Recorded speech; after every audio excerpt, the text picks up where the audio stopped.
Single शेर नाम है उसका बब्बर शेर ನಮ್ಮ ಐರಾವತ ಎಕ್ಸ್ಪ್ರೆಸ್ ರಾಮಲಿಂಗಾರೆಡ್ಡಿ ಅವ್ರು ಇಲ್ಲೇ ಆದವರಲ್ರಿಪ್ಪ. ರಾಮಲಿಂಗಾರೆಡ್ಡಿ ಅವರೇ ಬಹು ದಿನಗಳ ನಂತರ ನನ್ನ ಕೈಗೆ ಸಿಕ್ಕರ ನೋಡ್ರಿಪ್ಪ ನೀವು. ಸುಮಾರು ದಿನಗಳಿಂದ ನಿಮ್ಮನ್ನ ಪ್ರಶ್ನೆ ಕೇಳ್ಬೇಕು ಅನ್ಕೊಂಡು ಕುಂತಿದ್ದೆ ನಾನು. ಈಗ ಸಿಕ್ಕ್ರಿ, ಈಗ ನಿಮಗೆ ಆ ಪ್ರಶ್ನೆ ಕೇಳ್ತೇನೆ. ಏನ್ರಿಪ್ಪ ಆ ಪ್ರಶ್ನೆ ಅಂತಂದ್ರೆ, ಈ ಮೇಟಿಯವರು ಅವರ ಸಿನಿಮಾ ರಿಲೀಸ್ ಆದಮೇಲೆ ಯಾರಿಗೂ ಹೇಳ್ದಂಗೆ ತಂಪಾಡಿ ತಾವು ರಾಜೀನಾಮೆ ಕೊಟ್ಟರು, ಹೋಗಿಬಿಟ್ರು. ಆದ್ರೆ ನಿಮ್ಮ ಸೇಟ್ ಅವರು ಯಾಕೆ ಹಂಗೆ ಮಾಡಲಿಲ್ಲ? ತನ್ವೀರ್ ಸೇಟ್ ಅವ್ರದ್ದು ಅದು ಸ್ಕ್ರೋಲಿಂಗ್ ಮಾಡಿದ್ರೆ ಅಷ್ಟೇ. ಬರೀ ಸ್ಕ್ರೋಲಿಂಗ್ ಮಾಡಿದ್ರ? ಅಂದ್ರೆ ಸ್ಕ್ರೋಲಿಂಗ್ ಅಂದ್ರೆ ಹೆಂಗ್ರಿ ಅದು? ಯಾರೋ ಮೆಸೇಜ್ ಕಳಿಸಿರ್ತಾರೆ, ಸ್ಕ್ರೋಲ್ ಮಾಡ್ತಾ ಇದ್ರು, ಅವರೇನು ನೋಡ್ತಿರಲ್ಲ ಪಾಪ.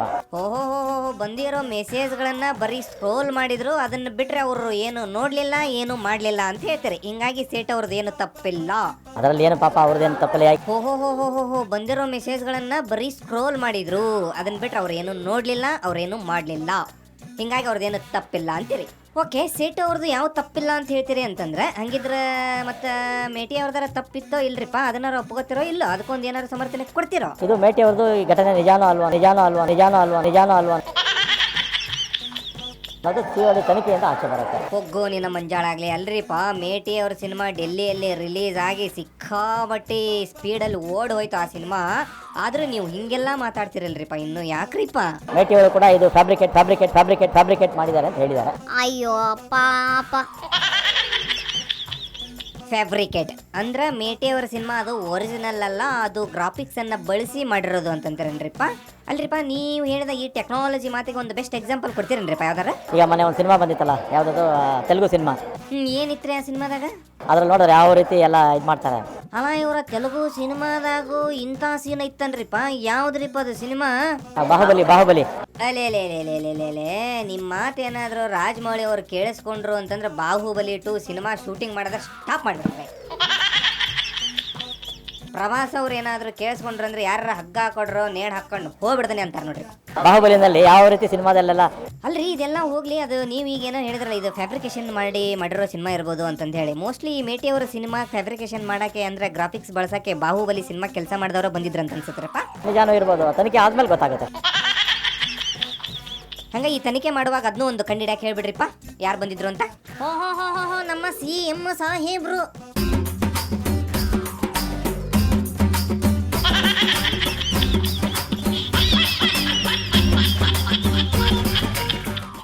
CM ಸಾಹೇಬ್ರೆ, ಮುಂದೆ ಹೂವಿನ ಡೆಕೋರೇಷನ್ ಮಾಡಿಸ್ಕೊಂಡು ಸಿಕ್ಕಾಪಟ್ಟಿ ಸ್ಟೈಲಲ್ಲಿ ನಿಂತಿರಲ್ರಿಪ್ಪ. ಏನ್ರಿಪ್ಪ ಸುದ್ದಿ? ನಾನು ಪ್ರಧಾನಮಂತ್ರಿಗಳಿಗೆ ಪತ್ರ ಬರೆದೆ. ಹೌದಾ? ಏನಂತ ಬರೆದ್ರಿ? ನಮ್ಮ ರಾಜ್ಯದಲ್ಲಿ ಭೀಕರ ಬರಗಾಲ ಇದೆ, ನನಗೆ ಭೇಟಿ ಮಾಡ್ಲಿಕ್ಕೆ ಸಮಯ ಕೊಡಿ, ಬರಗಾಲವನ್ನು ವಿವರಣೆ ಮಾಡ್ತೇನೆ.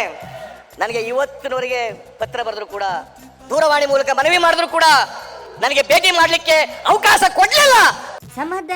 ಸಮಾಧಾನ ಅವಕಾಶ ಕೊಡ್ತಿದ್ದ ಅವ್ರಿಗೆ ಏನಂತ ಹೇಳಕ್ ಹೋಗ್ತೀರಿ ನೀವೀಗ?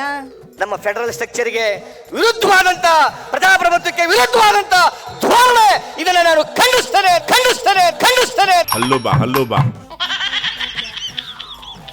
ಮಾತನ್ನು ಕೂಡ ಈ ಸಂದರ್ಭದಲ್ಲಿ ಹೇಳಲಿಕ್ಕೆ ಬಯಸ್ತಾ ಇದ್ದೇನೆ. ಹೋಗೋ ನಿನ್ನ ಮಂಜಾಳಾಗ್ಲಿ. ಏನ್ರಿಪ್ಪ ಇದು ನಮ್ಮ CM ಸಾಹೇಬ್ರಿಗೆ ಇಷ್ಟೊಂದು ಪೌರುಷ ಬಂದ್ಬಿಟ್ಟೈತಿ ಇವತ್ತು. ಆಯ್ತ್ರಿಪ್ಪ, ಮುಂದೆ ಹೇಳ್ರಿ, ಸಾವಧಾನವಾಗಿ ಹೇಳ್ರಿ. ಕಳೆದ ಬಾರಿ ರಾಹುಲ್ ಗಾಂಧಿ ಅವರು ಕರ್ನಾಟಕಕ್ಕೆ ಬಂದಿದ್ರು.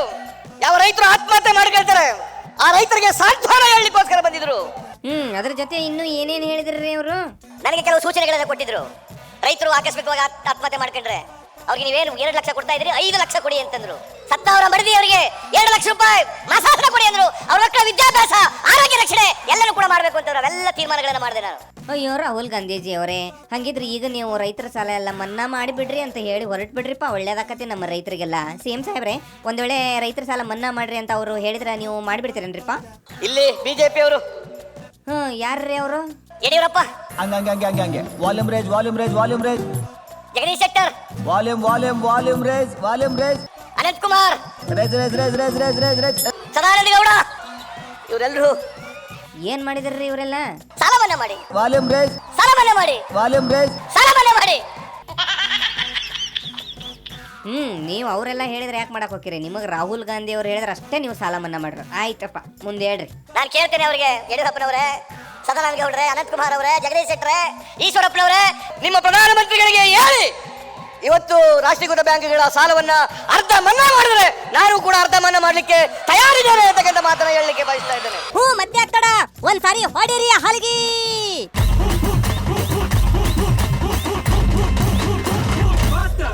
ಆಯ್ತ್ರಿಪ್ಪ, ಮುಂದೆ ಹೇಳ್ರಿ. ಇಲ್ಲಿ ದಿನನಿತ್ಯ ಜನರ ಮುಂದೆ ಸುಳ್ಳು ಹೇಳ್ಕೊಂಡು ಈ ಭಾರತೀಯ ಜನತಾ ಪಕ್ಷದವರು ತಿರುಗಾಡ್ತಾ ಇದ್ದಾರೆ. ಓಕೆ, ಅವ್ರು ಹಂಗ ಮಾಡಾಕತ್ತಾರ ಅಂದ್ರೆ ನೀವು ಇನ್ ಹೆಂಗ್ ಮಾಡ್ಬೇಕು ಅನ್ಕೊಂಡಿರ ಅವ್ರಿಗೆ? ನಮ್ಮ ಹೋರಾಟ ಮೋದಿ ಸರ್ಕಾರದ ವಿರುದ್ಧ, ಬಿಜೆಪಿಯವರ ವಿರುದ್ಧ ಇವತ್ತು ರಣಕಹಳೆಯನ್ನ ರಾಹುಲ್ ಗಾಂಧಿ ಅವರು ಊದ್ತಾರೆ. ಆ ಮೂಲಕ ನಮ್ಮ ಹೋರಾಟ ಪ್ರಾರಂಭ ಆಗ್ತದೆ.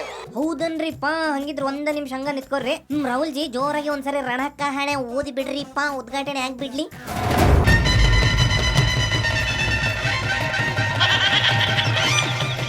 Okay, stop stop stop stop. ಹಾ, ಕಳೆ ಓದಾಯ್ತು, ನೀವು ಮುಂದುವರ್ಸ್ರಪ್ಪ. ಕಳೆದ 3.5 ವರ್ಷದಲ್ಲಿ ಜನರ ಪರವಾಗಿ, ರೈತರ ಪರವಾಗಿ, ಬಡವರ ಪರವಾಗಿ, ಸಾಮಾನ್ಯ ಜನರ ಪರವಾಗಿ, ಮಹಿಳೆಯರ ಪರವಾಗಿ, ಅಲ್ಪಸಂಖ್ಯಾತರ ಪರವಾಗಿ 2018 ಇಸ್ವಿನಲ್ಲಿ ಮತ್ತೆ ಕಾಂಗ್ರೆಸ್ ಪಕ್ಷ ಕರ್ನಾಟಕದಲ್ಲಿ ಅಧಿಕಾರಕ್ಕೆ ಬರಬೇಕು ಬರಬೇಕು ಬರಬೇಕು ಬರ್ತದೆ ಬರ್ತದೆ ಬರ್ತದೆ ಅಂತಕ್ಕಂಥ ಮಾತನ್ನ ಈ ಸಂದರ್ಭದಲ್ಲಿ ತಿಳಿಸಲಿಕ್ಕೆ ಬಯಸ್ತಾ ಇದ್ದಾರೆ.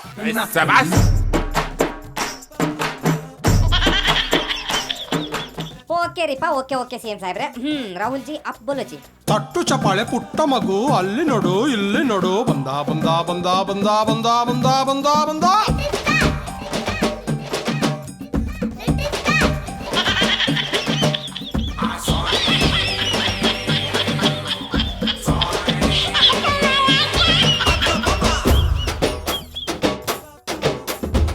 सिर्फ 6% काला धन कैश में होता है, 94% काला धन रियल एस्टेट में, बड़ी बड़ी इमारतों में और स्विस बैंक अकाउंट्स में, विदेशी बैंक अकाउंट्स में है. ओके, शाबाश. Next please. और मोदी जी, आपसे एक सवाल. विजय माल्या हिंदुस्तान का चोर, डीमोनेटाइजेशन के बाद आपने इस व्यक्ति का 1200 रुपया कर्जा क्यों माफ किया? आप मुझे बताओ. ಮೋದಿಜಿ ಅವರೇ, ಕಳ್ಳ ಮಲ್ಲನ್ನ ನೀವು ಯಾಕೆ ಬಿಟ್ರಿ ಅಂತಂದೇಳಿ ರಾಹುಲ್ ಜಿ ಅವ್ರು ಕೇಳಾಕತ್ತಾರ್ರಿಪ್ಪ. ಹೇಳ್ತೀರೇನ್ರಿಪ್ಪ? ನೀವ ಇನ್ನೊಂದ್ಸರಿ ಕೇಳ್ರಿಪ್ಪ ರಾಹುಲ್ ಜಿ ಅವರೇ ಜೋರಾಗಿ. मोदी जी, हिंदुस्तान के चोर बैंक से पैसा निकाल रहे हैं. ಅವ್ರಿಗೇನು ಕೆಲಸ ಕೊಲ್ತ ಹೋಲ್ ಬಿಡ್ರಿಪ್ಪ. ಅಲ್ಲೇ ಡೆಲ್ಲಿಗೆ ಹೋದಾಗ ಕೇಳುವಂತ್ರಿ, ಡೆಲ್ಲಿಗಿದ್ದ ಕೇಳಿಲ್ಲ, ಇಲ್ಲಿ ಬಂದು ಕೇಳಕತ್ತಾರ. ಹೋಗ್ರಿಪ್ಪ ನೀವು, ಹೋಗ್ರಿ ಅತ್ತಾಗ. ಎಡ್ಡಿ ಜಿ ಅವರೇ, ಏನ್ರಿಪ್ಪ ಇವ್ರು ಹಿಂಗೆಲ್ಲ ಮಾತಾಡಿದ್ರಲ್ಲ, ಕೇಳಿಸ್ಕೊಂಡ್ರಲ್ಲ, ಏನ್ ಹೇಳ್ತೀರಿಪ್ಪ ಇದ್ರ ಬಗ್ಗೆ?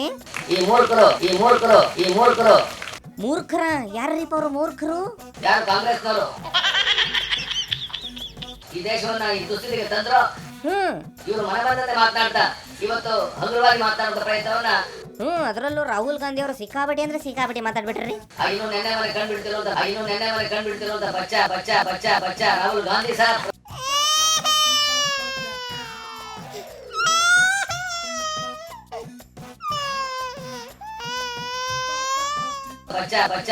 ಬಚ್ಚ ರಾಹುಲ್ ಗಾಂಧಿ ಸರ್ ಪ್ರಧಾನಿ ನರೇಂದ್ರ ಮೋದಿ ಅವರ ಬಗ್ಗೆ ಮಾತಾಡೋ ಮಟ್ಟಕ್ಕೆ ಹೋಗಿದ್ದಾರೆ.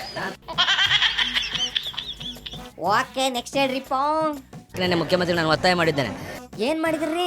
ಇನ್ನಿಬ್ಬರು ಮುಖ್ಯಮಂತ್ರಿಗಳು ರಾಜೀನಾಮೆ ಕೊಡೋ ಸ್ಥಿತಿ ಬಂದ್ರೆ ಅವಾಗ ನೀವು ನಿಮ್ಮ ಮುಖ್ಯಮಂತ್ರಿ ಸ್ಥಾನಕ್ಕೆ ರಾಜೀನಾಮೆ ಕೊಡ್ತೀರಾ?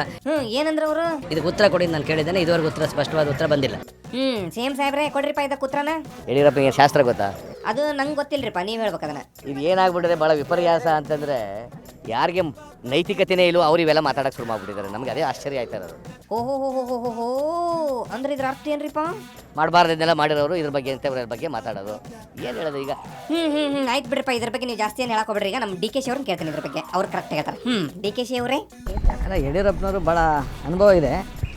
ಓಕೆ, ಇತ್ತೀಚೆಗೆ ಏನಾದರೂ ಈ ಶಾಸ್ತ್ರಕ್ಕೆ ಓಕೆ ಇಲ್ಲ ಅಂತಂದ್ರೆ ಏನಾದರೂ ಕಲೀಲಿಕ್ಕೆ ಏನಾದ್ರು ಹೋಗ್ತಾ ಇದ್ದಾರೆ ಅನ್ನೋ ಗೊತ್ತಿಲ್ಲ ನನಗೆ.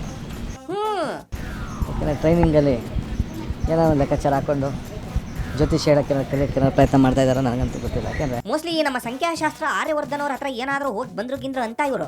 ಯಾವ ಅನುಭವಿ ರಾಜಕಾರಣಿಗಳು ಕೂಡ ಈ ರೀತಿ ಮಾತಾಡೋಕ್ಕಾಗೋದಿಲ್ಲ. ಏನಾದರೂ ಒಂದು ಎವಿಡೆನ್ಸ್ ಇರಬೇಕು. ಓಕೆ ರೀಪ, ಕೊನೆಯದಾಗಿ ಎಡ್ಡಿ ಜೋರ್ ಬಗ್ಗೆ ಒಂದು ಮಾತು ಹೇಳ್ಬಿಡ್ರಿ. ಒಬ್ಬ ಪಕ್ಷದ ನಾಯಕರು ಏನು ಬೇಕಾದ್ರೂ ಹೇಳ್ಬೋದು, ತನಿಖೆ ಮಾಡ್ಬೋದು. ಓಕೆ ಜನಗಳೇ, ನೋಡ್ರಿಪ್ಪ, ಇವರೆಲ್ಲ ಹಿಂಗೆಲ್ಲ ಮಾತಾಡಿದ್ರಿ ಇವತ್ತ. ಇನ್ನು ಮುಂದೆ ನಾಳೆ ಹೆಂಗೆ ಮಾತಾಡ್ತಾರೆ ಅಂತ ಅದು ನಿಮಗೆ ನಾಳೆನ ತೋರಿಸ್ತೀನಿ.